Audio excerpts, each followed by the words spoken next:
Queridos compañeros del Comité Ejecutivo Nacional, quiero empezar como siempre recordando a las 90.000 víctimas de la pandemia, sus familias y los 5 millones de españoles desempleados que sufren una grave crisis agravada ya por la mala gestión del Gobierno y su falta de planificación en la vacunación. También quiero reconocer la labor de todos los presidentes autonómicos y alcaldes que estáis gestionando esta situación solos o incluso con el boicot permanente del Ejecutivo de Pedro Sánchez. En las elecciones catalanas ha quedado claro que siempre antepone sus intereses electorales a los de la salud y el bienestar de los españoles. Según los propios criterios del Ministerio de Sanidad, incluso estas elecciones no se tendrían que haber celebrado, y el desplome de la participación de más de 26 puntos lo confirma. Esta ha sido una campaña muy compleja, que por estas circunstancias ha penalizado a los partidos moderados, constitucionalistas y especialmente a los que tienen un electorado más mayor. Los resultados electorales son malos para Cataluña y para toda España. La amarga victoria de Illa ha dado paso rápidamente, en pocas horas, a la dulce alianza independentista, que por primera vez superan la mitad de los electores y niegan ese tópico de que los separatistas crecen cuando gobierna el Partido Popular. Al contrario, nunca habían estado más fuertes que ahora, gracias al apaciguamiento de Sánchez, porque los necesita para seguir en la Moncloa. Como hemos señalado ya desde hace meses, no se puede cabalgar ese tigre y pretender encima que se vuelva vegetariano. El saldo del efecto Illa ha sido de 40.000 votos más respecto a Iceta, pero la participación ha permitido que esa subida le reporte 16 escaños más, es decir, cerca de los que tuvo el PP hace 10 años, con casi medio millón de votos. De 7,7 millones de catalanes y 5.400.000 electores, los independentistas solo suman 1.300.000 votos, es decir, el 17% de la población y el 25% del censo. Sin embargo, seguirán mandando en Cataluña y en toda España gracias a la estrategia de Ferraz de arrasar todo el centro moderado a costa de hinchar a los radicales de derecha y de izquierda y hundir la participación. Así que no hay nada que celebrar para los que queremos una España unida y una Cataluña próspera. Para el PP, los resultados electorales han sido malos, pues hemos bajado de 4 a 3 escaños en vez de subir a 5 y recuperar el grupo parlamentario, que es el objetivo que había fijado el PP catalán desde el principio. Eso nos mandata a tomar nota y a trabajar más para mejorar pronto. Alejandro Fernández ha demostrado ser el mejor candidato y tiene todo nuestro apoyo. Como dije antes, incluso de convocarse las elecciones, representa un proyecto de largo recorrido para Cataluña que no acaba ahora, sino que empieza. En su propio Congreso, hace más de un año, me comprometí a que la Dirección Nacional respetaría su estrategia electoral, tanto de concurrir en solitario, tal y como solicitó en este mismo Comité Ejecutivo, como el lema de campaña, el programa y la orientación de la misma, así como la configuración de las listas electorales. Y respaldamos la apuesta de integrar a personas procedentes de otras formaciones en las que hace poco nos pedían que nos integráramos, y de representantes de la sociedad civil catalana para construir un proyecto de referencia en el centro derecha constitucionalista. Alejandro es un brillante parlamentario y un buen gestor, que ha tenido muy claro que había que hablar a la mayoría tranquila de catalanes de sus problemas reales: empleo, sanidad, educación, vivienda, seguridad, para pasar página del procés. Y eso es lo que hemos hecho todos. El objetivo fue trasladar la utilidad real e inmediata de votar al PP con medidas como la aprobación de la modificación de la euroorden para detener a Puigdemont, la impugnación a la Mesa de Amnistía y Autodeterminación o los recursos de inconstitucionalidad al impuesto de patrimonio, la ley CELA o la ocupación ilegal que se han presentado en plena campaña. Ha sido una campaña difícil también en lo personal para Alejandro, que ha tenido que compaginar los actos en campaña con el cuidado de su mujer, que fue operada la pasada semana de un tumor cerebral. Por eso os agradezco a todos vuestra implicación en campaña, en especial a los presidentes autonómicos y alcaldes, para llegar a todo el territorio y para dar un enfoque nacional que el resto de partidos había dado también. Solo Sánchez ha tenido menos actos en campaña que yo, aunque sus ministros se han volcado. Y esto era aún más importante en nuestro caso, ya que al no tener grupo parlamentario, no teníamos garantizada la cobertura mediática, como se ha visto, por ejemplo, en Televisión Española, donde solo salía nuestro candidato cuando iba otro líder nacional. Por eso quiero agradecer al secretario general, a los vicesecretarios y a los portavoces su trabajo al servicio del PP catalán, sobre todo después de que el director de campaña y secretario general tuviera que renunciar a sus responsabilidades en plena campaña. También nos criticaban cuando nos volcábamos en la campaña andaluza, o con los candidatos de Madrid, o en la negociación de los gobiernos de Murcia o Castilla y León. O más recientemente, se cuestionaba que nos dedicáramos a defender la gestión de nuestros gobiernos. Pero creo que todos debemos dar la cara por nuestros compañeros en las cuestiones de interés público. Lo que no sabíamos en esta campaña catalana es la tormenta perfecta que nos habían preparado nuestros adversarios. Nunca antes se había visto tal despliegue de ataques en plena campaña electoral y la tergiversación de nuestras declaraciones. Ni nunca antes se había visto la implicación de la Fiscalía General del Estado, el CIS y los medios públicos al servicio de un partido electoral. Lamentablemente la estrategia les ha dado resultado bastante eficaz, pues desde el mismo día en que se publicó el escrito de colaboración de Bárcenas con la Fiscalía, el PP cayó a plomo en las encuestas, perdiendo la mitad de voto estimado desde hacía un año. Lograron que tuviéramos que estar 8 días hablando de un tema pasado que nada tiene que ver con esta dirección ni con nuestro candidato, en vez de seguir planteando nuestras propuestas de futuro. Solo hay que repasar las decenas de portadas, editoriales, columnas publicadas y las horas y horas de televisión y radio sobre el tema. Y solo hay que revisar las encuestas publicadas, incluso del CEO de la Generalitat, que confirman lo que nuestros tracking también mostraban. Y solo hay que ver el silencio atronador sobre la imputación de la presidenta del PSC, la implicación de 3 ministros de Sánchez en la trama y Sofotón, o los casos de corrupción de financiación ilegal actuales del vicepresidente del Gobierno de España. No es una táctica nueva, pues ya la sufrimos en las campañas de abril y noviembre, con otros casos que ocuparon titulares en contra de nuestros intereses y de nuestras responsabilidades. Pero nosotros también tenemos nuestro propio manual de resistencia. Nos han dado por amortizados muchas veces, pero aquí seguimos, ya casi en empate técnico con el Partido Socialista, que más ha instrumentalizado el poder del Estado contra la oposición democrática. En Cataluña ya habíamos pasado de 19 a 4 diputados en apenas 5 años, y de 471.000 votos a 185.000, con una pérdida del 60% de apoyos. Y nadie pidió entonces autocrítica. Perder ahora otro escaño es una mala noticia, que asumimos, pero que no va a debilitar nuestro proyecto. En las anteriores elecciones catalanas, Ciudadanos multiplicó por 9 nuestro resultado, y poco después les multiplicamos por 9 en las elecciones generales. En estas elecciones Vox nos ha duplicado, igual que les duplicamos nosotros en las elecciones generales. Y hace apenas 6 meses, el BNG sorpasó al PSOE en Galicia, y hace un año Podemos superó al PSOE en Madrid, en Barcelona, en Valencia, en Cádiz, y Bildu le superó en San Sebastián y en Pamplona. No escuché a nadie pidiendo a Sánchez responsabilidades. Vox ya había irrumpido con fuerza en todos los parlamentos autonómicos, con la excepción de Extremadura, Canarias, Rioja, Castilla-La Mancha y Galicia. El catalán era el último parlamento para renovarse, y con estas elecciones se cierra un largo ciclo electoral hasta dentro de 2 años, en principio. Por todo ello, no se pueden extrapolar los resultados de estas elecciones al ámbito nacional. Lo que sí que ha quedado claro es que la polarización de la política en Cataluña ha hecho que los extremos se retroalimenten, reduciendo el espacio central de moderación al mínimo exponente. Por eso es más necesario que nunca que reconstruyamos nuestro proyecto en Cataluña, reforzando nuestra estructura de partido pueblo a pueblo, volcándonos todos en una presencia continua allí y manteniendo nuestra oferta de estabilidad política, prosperidad económica y concordia civil que ha basado nuestra actuación, también en campaña.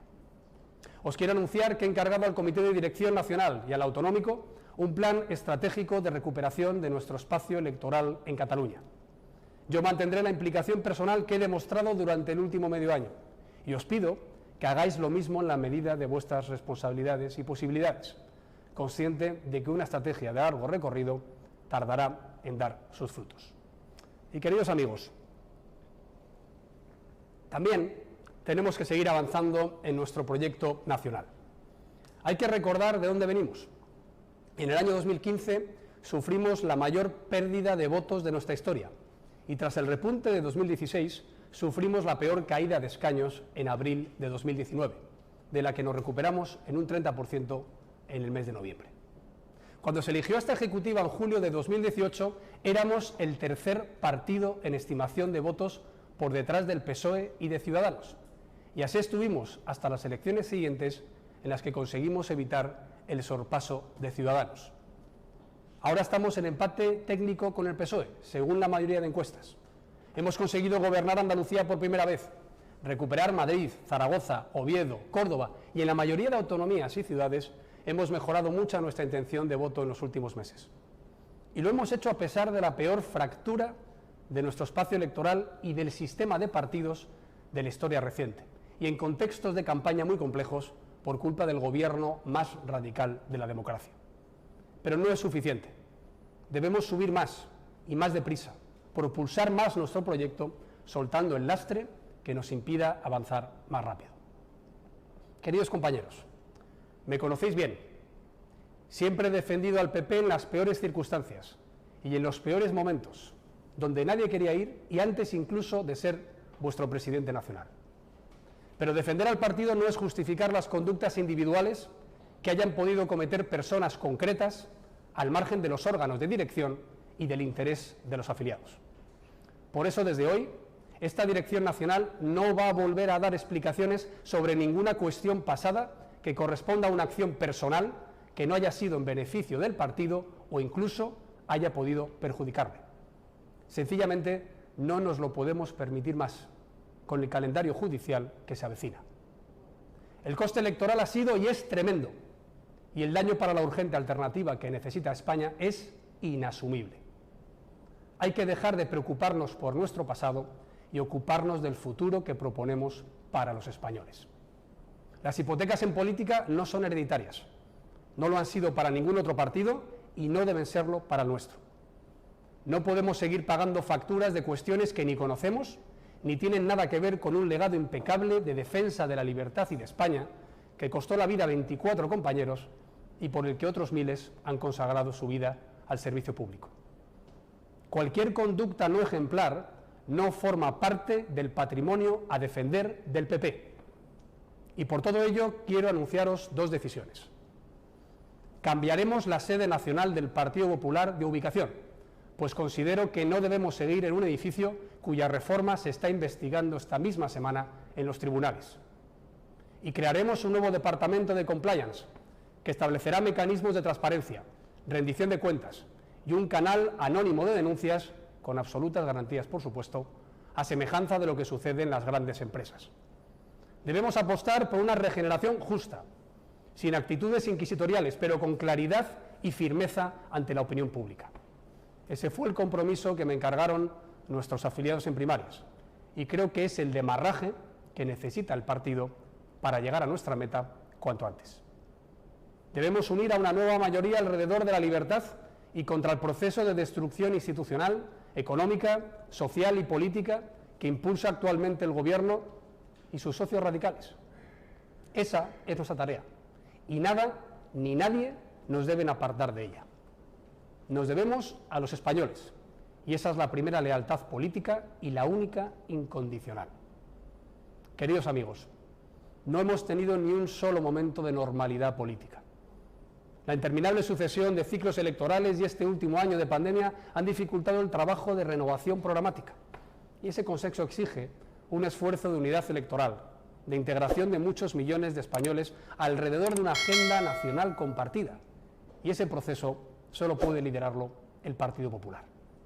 Necesitamos unir para ganar, ganar para gobernar y gobernar para que España vuelva al camino del progreso, de la libertad y de la unidad. Por eso también quiero anunciar que celebraremos una convención nacional este otoño, en la que empezaremos ya a trabajar lanzando un documento político estratégico como convocatoria abierta a los españoles, incorporando a representantes de la sociedad civil, distintos sectores y captando talento dentro y fuera del Partido Popular. Queremos que vuelvan los que se han marchado, queremos que vengan muchos más que nunca habían estado, queremos que no se vaya nadie, porque aquí se está creando el mejor futuro para España. También, queridos amigos, quiero reafirmar una vez más el planteamiento en el Congreso Nacional de que debemos ampliar nuestra base electoral en el centro político. Debemos hacerlo manteniendo nuestra punta de compás donde ha estado siempre, pero abriendo más esos brazos para albergar a más gente. Vengan del proyecto político que vengan, siempre que compartan los principios y valores constitucionales, y europeístas. A eso también nos dedicaremos en la Dirección Nacional en los próximos meses. Queridos compañeros, el Partido Popular es el partido de la cabeza y el corazón, no de las vísceras, de los hombres y mujeres que ni gritan ni tienen miedo. El partido de las familias que quieren libertad para elegir la educación de sus hijos y en nuestra lengua común, que trabajan duro para llegar a fin de mes y quieren una buena sanidad y seguridad ciudadana. El partido de los jóvenes que quieren un empleo y una vivienda para emanciparse, de los autónomos que día a día levantan la persiana y de los hosteleros que quieren volver a levantarla, de los mayores que quieren mantener su pensión y la España en libertad que construyeron, de todos los que quieren seguir sintiéndose parte de su tierra, a la vez que españoles y europeos. Somos esa mayoría que habla con moderación, opina con sentido común y busca un país mejor. Somos el partido de los que creemos en el patriotismo constitucional, el de una patria en la que caben todos, también los que no la quieren. Somos la única alternativa a este nefasto gobierno y debemos garantizar un cambio tranquilo y afrontar los desafíos de una España que sale de la pandemia con profundas heridas. Una vez que la vacuna derrote al virus, el PP debe ofrecer un proyecto que permita recoger los escombros y reconstruir un país cuyas cicatrices son mucho más profundas de lo que la propaganda gubernamental permite ver. Ese camarote de los Marx, enfrentado en luchas fratricidas, va a ser incapaz de gestionar un desempleo masivo y el déficit, el gasto y la deuda públicos disparados. Difícilmente va a poder impulsar el plan de reformas estructurales que le van a imponer, que no tiene garantizadas ni las votaciones parlamentarias mañana. Por muy extraño, compañeros de cama, que haya hecho la política para aprobar el peronista decreto de fondos europeos con la ya habitual pinza del PSOE y Vox, lo van a tener muy difícil.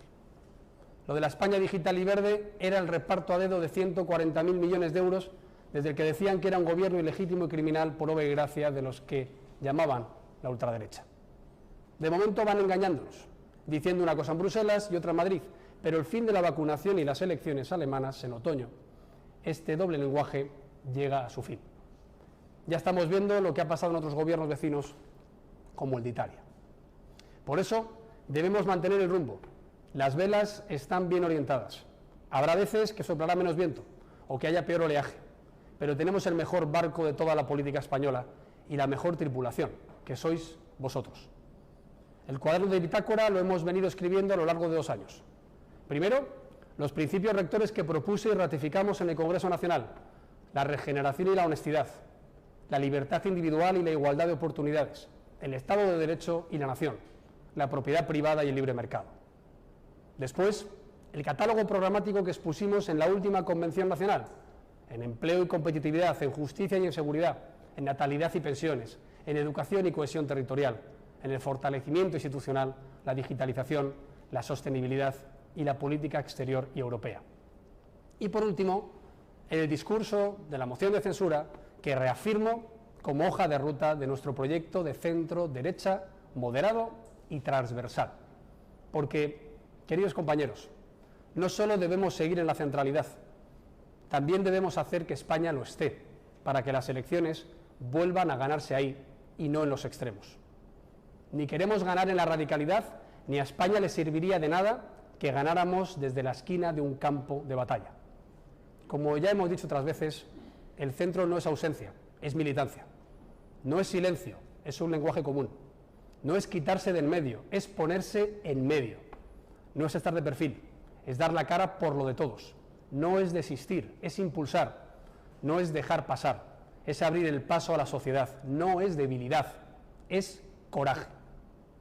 El rupturismo de los radicales a izquierda y a derecha no es mayoritario, pero está organizado y activo. Por eso debemos activar y organizar a la mayoría silenciosa, moderada y reformista. Lo cómodo sería sumarse a las estrategias extremistas que están destruyendo nuestra convivencia y dar rienda suelta a la polarización y a la confrontación por un puñado de votos. Pero el Partido Popular no busca eso. No existimos contra ningún español, sino a favor de todos. Tenemos que hacer que las elecciones vuelvan a ganarse con propuestas de unidad, para poner fin al ciclo de tensiones en el que estamos sumidos desde hace ya demasiado tiempo. No podemos tener ni un minuto más a todo el país dedicado a resolver los problemas que le crean los peores, los que han decidido militar en el bloque de la ruptura, los que pretenden romper nuestros mejores anclajes de democracia liberal, sociedad abierta, europeísmo reformista, monarquía constitucional, Estado de Derecho y autonómico. Nadie dijo que fuera a ser fácil. Nuestros predecesores tuvieron 7 años y medio para consolidar un proyecto ganador del que este año se cumplen 25 y 10 años respectivamente. Pero dadas las circunstancias que atraviesa España, nosotros debemos tenerlo listo en la mitad del tiempo. Vamos a hacer todo lo necesario para hacer posible el partido que España pide, ancho y transparente, experto y renovado, unido y diverso, español y europeo, como lo necesitamos. Vamos a hacer crecer el Partido Popular dando la batalla a la fractura secesionista, a la disolución socialista y a la involución populista. Elegimos conscientemente el camino difícil, porque es el buen camino. En esta tarea no nos sobra nadie, y a ella tenemos que saber convocar a una nueva mayoría social y electoral que pronto decidirá sumarse a nosotros. Estoy seguro de que juntos lo vamos a hacer posible. Muchas gracias.